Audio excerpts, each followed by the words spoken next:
I stand frozen at the back of the wedding reception hall, my wine glass trembling between my fingers. 250 elegantly dressed guests fall silent around me, their conversations evaporating like morning dew as Kendra's cutting voice slices through the room.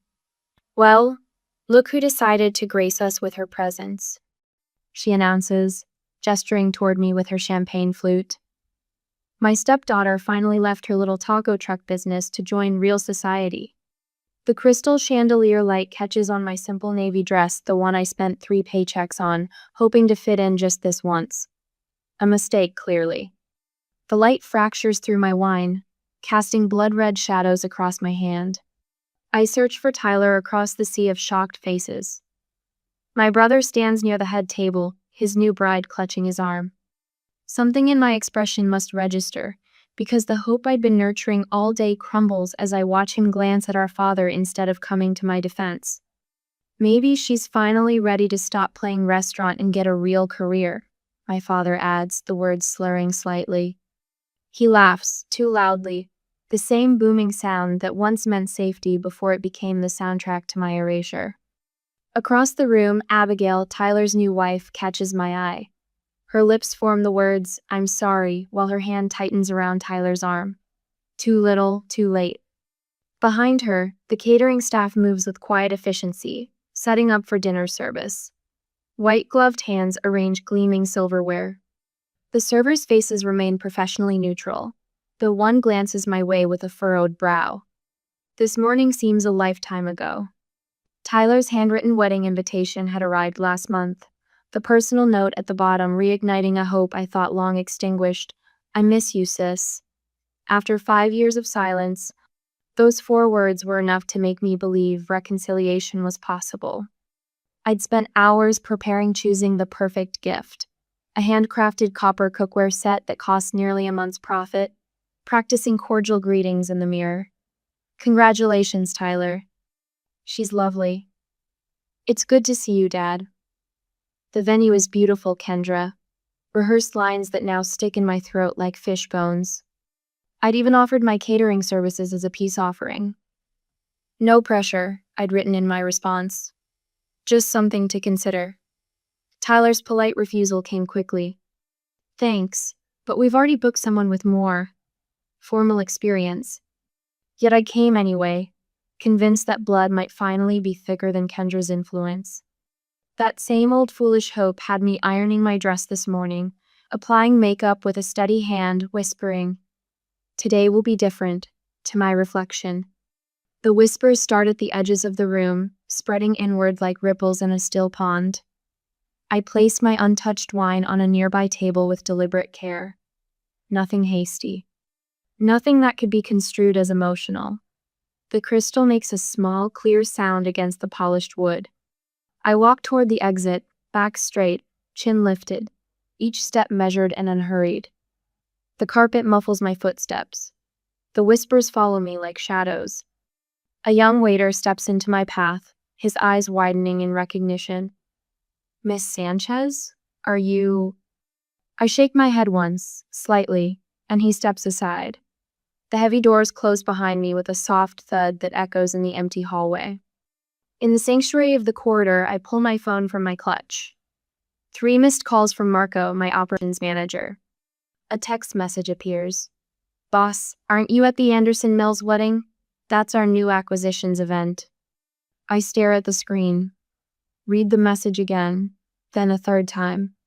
2 weeks ago, we'd finalized the purchase of Elegant Occasions, a mid-sized catering company with an established client list. I'd been so busy with the acquisition paperwork that I hadn't reviewed their upcoming events roster. The realization hits me like a physical blow. I now own the catering company serving my brother's wedding. I lean against the wall, a laugh catching in my throat. My father and Kendra are in there mocking my little taco truck business while eating food provided by my company. The company that now employs 40 people. The company that grossed 7 figures last year. I straighten, tucking my phone away. The hurt transforms, hardens into something else entirely. My reflection in the mirrored wall shows a woman I barely recognize. Eyes clear, jaw set, shoulders squared. They have no idea who I've become when they weren't looking. And they're about to find out. My knuckles turn white against the steering wheel. The wedding venue shrinks in my rearview mirror, but the weight in my chest remains. I pull into a deserted scenic overlook, cut the engine, and let the silence wash over me. Rain patters against the windshield, a gentle rhythm that pulls me backward in time.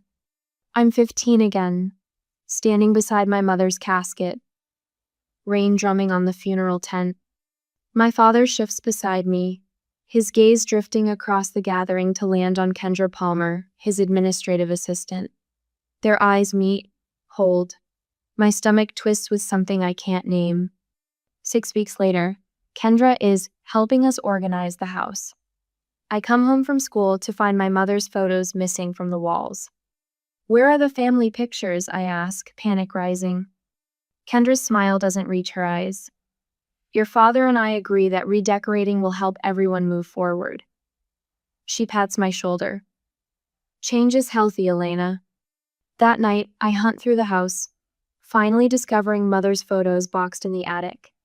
3 months later, the boxes disappear entirely. When I confront my father, he sighs like I'm being difficult. Kendra donated some old things. We can't live in a museum, honey. The memories cascade faster now.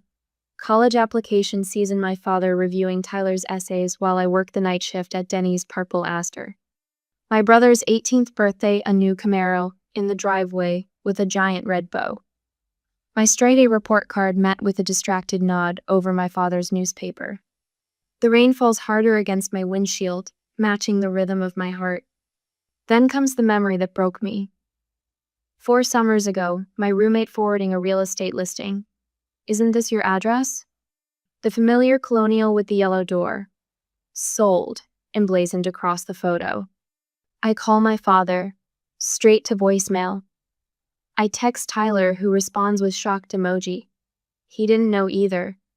I drive 90 miles an hour on the interstate, skidding into the driveway as movers load the last furniture into a truck. The backyard, my mother's garden, her roses that I'd helped plant when I was 9 bulldozed into mud, a construction crew already marking the outline for the new owner's pool. My father emerges from the garage, clipboard in hand. What's happening? My voice sounds foreign, strangled. He checks his watch. The closing was yesterday. We're just finishing up. You sold our house without telling me? Mother's garden is gone. Tears burn my eyes. Her roses. You don't live here anymore anyway. He signs the clipboard, hands it to the foreman. Kendra and I found a condo downtown, better for our lifestyle. What about Mother's things, the keepsakes in the attic? His eyes slide away. We downsized significantly. 5 years of silence followed. 5 years of rebuilding myself from the ground up. I started with a single taco truck my senior year of college. Worked 18-hour days, slept on a cot in my apartment's walk-in closet to save on rent. Some nights, when catering events ran late, I curled up in the truck's back corner rather than drive home exhausted. 1 truck became 2. Then a brick-and-mortar kitchen. Then corporate contracts. While my father and Kendra dismissed my little hobby, I built something solid. 40 employees now depend on me. 7 figures in annual revenue. At every family gathering I wasn't invited to, Kendra would send messages through mutual acquaintances. How's the cute food truck hobby going? Still playing chef? My phone buzzes against the passenger seat, jolting me back to the present. Marco's name flashes on the screen. Boss, you still there? His voice sounds concerned. I pulled the contract. Elegant Occasions finalized the acquisition 3 weeks ago. It's legally under Elevated Events now. Send me the contract terms. Already did. Check your email. Marco hesitates. Elena, I saw the security footage from the venue. The audio-visual team uploads it automatically to our system for event documentation. My stomach drops. You saw what happened? Everyone did, the staff is. He searches for words. They're pretty upset on your behalf. The email notification chimes. I open the attachment, scanning until I find it. Clause 8.3. Termination rights in cases of discriminatory treatment of ownership or staff. My phone buzzes again. Nina, my attorney since the food truck days, responding to my emergency text. Contract is ironclad, she writes. Discriminatory comments about business owner constitutes grounds for immediate service termination. Venue's security footage provides evidence. I stare at the rain-blurred lights of the city below. The wedding coordinator, Jaime, had recognized me at the reception. The subtle widening of her eyes, the quick professional recovery. Now it makes sense she's worked with elegant occasions for years. My finger hovers over Marco's number. One call could halt the entire reception dinner. No main course, no cake, no service staff. Part of me, the 15-year-old watching her mother's photos disappear, the college student working 3 jobs, the daughter finding her childhood home sold without warning, wants to make that call. But another part hesitates. Tyler's note. I miss you, sis. Maybe there's still a chance to rebuild. Then Kendra's voice echoes. My stepdaughter finally left her little taco truck business to join real society. My father's slurred addition. Maybe she's finally ready to stop playing restaurant and get a real career. I press the call button. Decision made. Marco, I need you to execute termination clause 8.3. My voice sounds calm, professional. CEO voice. Pack everything. No main course, no cake, no service staff. Silence on the other end. Is that clear? Crystal clear, boss. Marco's tone shifts to business mode. Consider it done. I slide behind the wheel of my Mercedes, hands steady as I reach for my phone. A strange calm washes over me, replacing the humiliation that burned my cheeks moments ago. The screen lights up with another text from Marco. Boss, need instructions. We're fully set up for dinner service. My thumb hovers over the call button. Through the windshield, I can see the reception hall's grand entrance where a server has just stepped outside for a cigarette break. He wears the elegant occasions uniform now, technically. I press call. Elena? Marco answers on the first ring. I thought you were attending as a guest? Change of plans. My voice sounds different, crisp, detached, all CEO. The voice I use in boardrooms when acquisitions are on the table. I need you to execute a full withdrawal. Immediately. Silence on the line stretches for 3 beats. A fuller, you sure? The main course is prepped, cake's already on display. Pack everything. No main course, no cake, no service staff. I start the engine, the quiet purr matching my controlled tone. Tell everyone to leave, absolute professionalism. No explanations to guests. Marco clears his throat. This is your brother's wedding, right? Half-brother. The correction slips out before I can stop it. And yes. Another pause. I can picture Marco's expression, the furrow between his brows that appears whenever unexpected complications arise. You got it, boss. Clean exit, 15 minutes tops. His loyalty doesn't require explanation. He's been with me since the first food truck, sleeping in his car during those early catering events when we couldn't afford hotel rooms. Marco, when the venue coordinator asks why, and she will simply state that clause 8.3 of the contract has been triggered. Discriminatory treatment of ownership, he recites from memory. This isn't personal, I say, though we both know that's not entirely true. It's a business decision. I end the call and back out of my parking space, positioning my car where I can observe the service entrance without being seen from the main doors. Within minutes, I witness the silent ballet begin. White uniformed staff exit in small groups, carrying covered trays and equipment with practiced efficiency. The wedding kekia 4-tier monstrosity that Kendra probably chose for the Instagram photos disappears into the back of our largest refrigerated truck, carefully boxed. A text from Marco flashes on my screen. Venue coordinator intervening. Handled professionally. I can imagine the scene inside. The coordinator's growing panic as she realizes what's happening. Kendra's confusion turning to outrage. My father's demands falling on the deaf ears of venue staff, who have no authority to stop this. Another text. Tables being cleared now, minimal disruption. I zoom in on my rearview camera as one of our newer hires, Javier. I think his name is, loads the last of the crystal champagne flutes into a padded case. His movements are quick but careful, nothing rushed or dramatic. No one watching would realize this is anything but standard procedure. My phone buzzes persistently now. A call from an unknown number, likely the venue. Decline. A text from Tyler. What the hell is happening? Ignore. The wedding coordinator. Emergency, caterer leaving, call me. Delete. I pull away from the venue, driving toward the hill country outside the city. The sunset paints the sky in colors my mother would have loved, deep pinks fading to purple.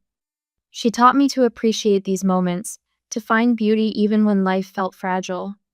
The sky never forgets to change, Elena, she'd say during her final months.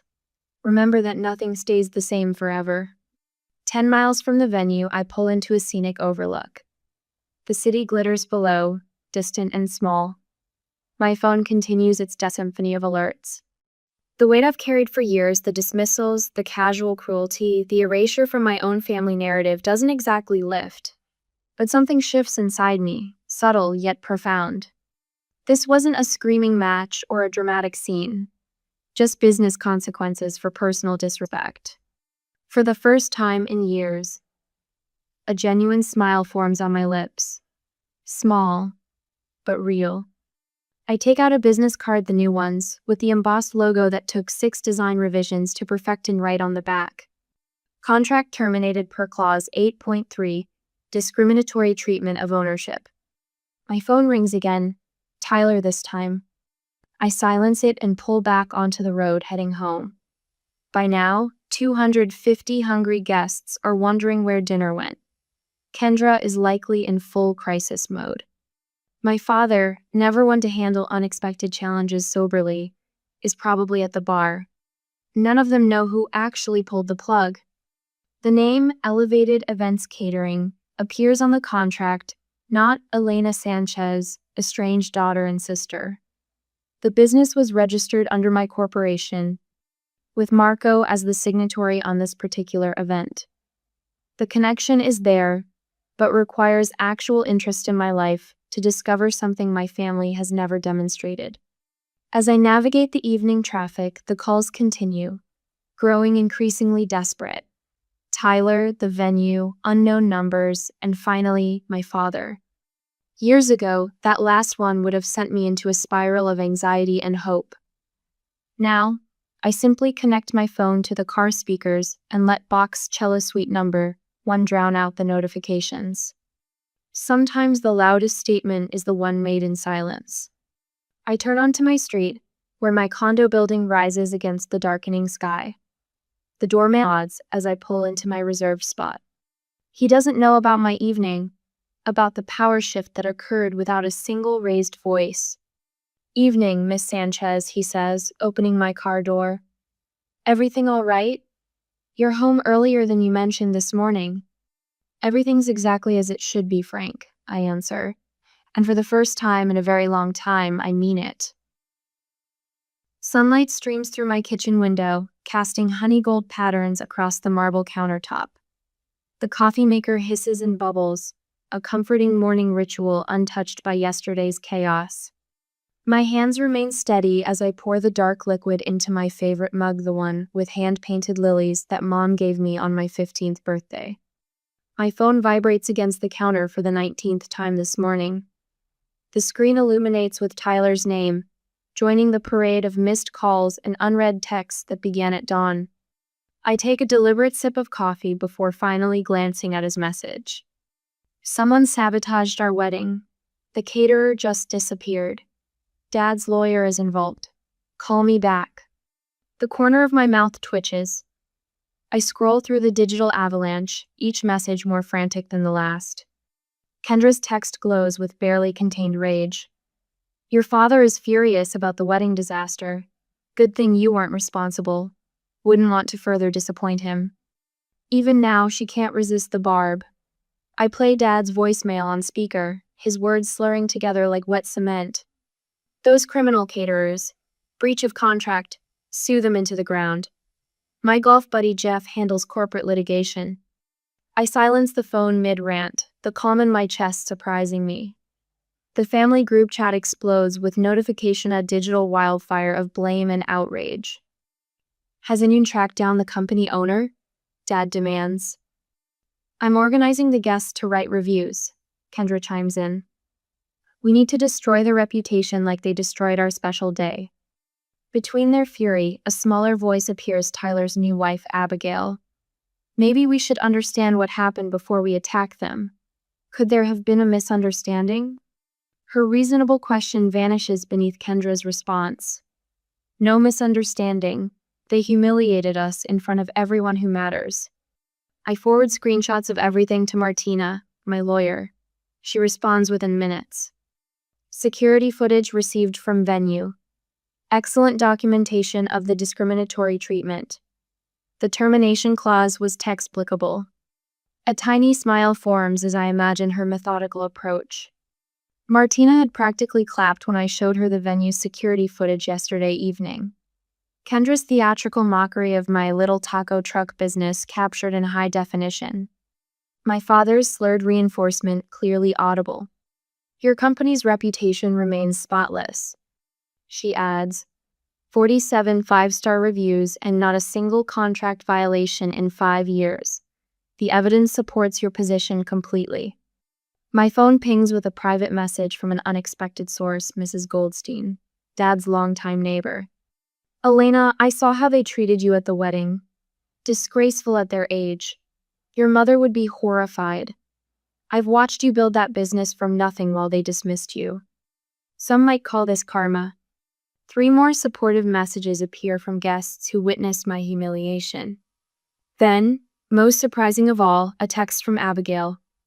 I'm so sorry about yesterday.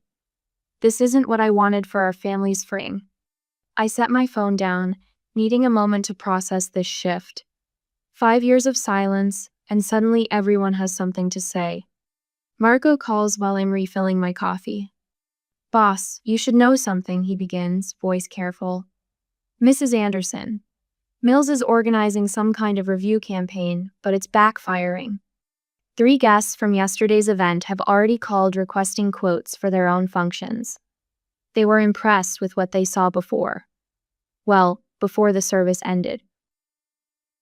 I lean against my kitchen counter. And Kendra has no idea who owns Elegant Occasions? None.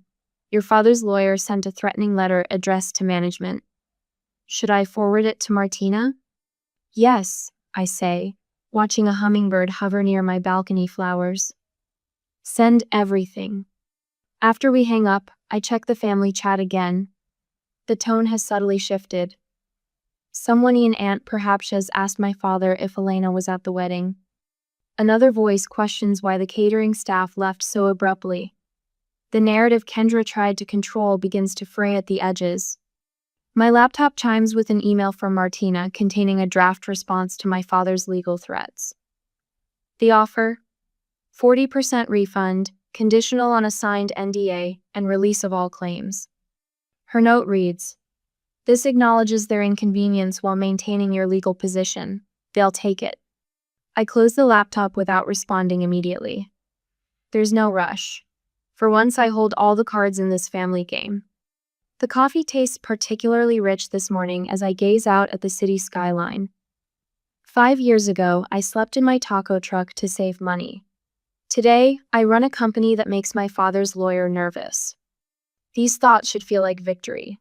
Instead, I find myself wondering if Tyler's new marriage will become another casualty of our family's poisonous patterns. Even now, with everything that's happened, that thought brings no satisfaction. The phone rings again. This time I answer. I study my lawyer's face as she lays out the evidence before my father's attorney, a balding man whose silk tie cost more than my first month's rent. We sit in the sterile conference room of a downtown law office, neutral territory. As you can see, Miranda says, sliding the tablet across the polished mahogany, we have clear video documentation of the client's public humiliation at what was, technically speaking, her own business event. The video plays. Kendra's voice cuts through the room again. My stepdaughter finally left her little taco truck business to join real society. My father's laughter follows. Miranda taps a manicured finger on the contract. Section 8.3 explicitly states termination can occur in cases of discriminatory treatment toward ownership or staff. Miss Sanchez was well within her rights. My father's attorney, Mr. Benson, removes his glasses and pinches the bridge of his nose. His shoulders slump forward half an inch, enough for me to know we've won before he speaks. Given the circumstances, he says carefully, accepting the settlement offer would be advisable. The power has shifted. 5 years of dismissal, and now they sit across from me, negotiating on my terms. Across town, Kendra works the phone like a politician facing recall. My phone buzzes with texts from family friends suddenly interested in my side of the story. Elena, darling, I always told your father how impressed I was with your business acumen, writes Aunt Patty, who once asked if I needed money for real clothes at Thanksgiving dinner 3 years ago. Kendra says she's been your biggest cheerleader. Is that true? Asks my father's golf partner's wife. I set my phone face down on my desk and turn to the window. My company's name stretches across the parking lot sign, Elevated Events Catering. Not a taco truck in sight, though I keep the original restored in our headquarters lobby. A reminder. Miranda enters with coffee and arches an eyebrow. Kendra called me directly. Offered to smooth things over woman to woman. Said you were always too sensitive about constructive criticism. I snort. What did you tell her? That I bill $400 an hour for smoothing. Miranda's lips twitch. She hung up. Tyler sits in my waiting room when I return from lunch. His face is drawn, eyes rimmed with sleeplessness. The honeymoon to Bali postponed, according to the society pages. You could have told me, he says when I invite him into my office. I gesture to the leather chair opposite my desk. Would you have believed me? He shakes his head, looking around at the awards lining my walls, the framed magazine feature calling me Dallas's catering wonderkind. Abigail gave me an ultimatum, he admits. Set boundaries with them, or he trails off, twisting his wedding band. I found photos, he continues after a long silence. In Dad's study, all those pictures Kendra said were lost in the move. His voice catches. Mom holding you at the lake. Your quinceañera. All of them. Hidden, not lost. Something breaks loose inside my chest. Not a dam, more like a single brick dislodging from a wall I've maintained for years. She wanted you to forget her, Tyler says. I let her do that. I'm sorry, Elena. 2 days later, we gather at Miranda's office. My father signs the NDA with a fountain pen that scratches loudly in the silence. Kendra's face remains frozen in fury beside him. The matter is settled, Miranda announces. Elegant Occasions remains under Elevated Events ownership. No further legal claims will be pursued by either party. The incident will not be discussed publicly. The settlement costs me nothing but saves their pride. I didn't want their money. I wanted acknowledgement. The documents contain no apology, but signatures speak their own truth. Kendra opens her mouth. My father touches her wrist in warning. She snaps it shut. Elena, my father begins, his voice uncertain. I stand, gathering my portfolio. The documents cover everything necessary. The words come out steady, professional. I extend my hand. He stares at it for 3 seconds before shaking it briefly. Business concluded. Tyler awaits me in my headquarters 2 weeks later. I give him the tour myself, the industrial kitchens, the tasting rooms, the fleet of catering vans emblazoned with our logo. Jesus, Lena, he whispers, using my childhood nickname for the first time in years. 7 figures, 40 employees, all this while they were. He trails off, staring at the original taco truck displayed proudly in our lobby. While they were telling everyone I was playing restaurant, I finished for him. Yes. He slumps into a chair in my office, running a hand through his hair. Kendra's been moving money, since before the wedding, Dad's retirement accounts, the house equity. I wait, saying nothing. I think that's why she pushed so hard for me to marry into Abigail's family, he continues. Connections, money, it was never about love. And now? Now Abigail and I are looking at houses in Austin. His smile reaches his eyes. Fresh start. Away from all of it. I nod, feeling neither triumph nor vindication, just quiet affirmation of what I've known all along. That sounds healthy.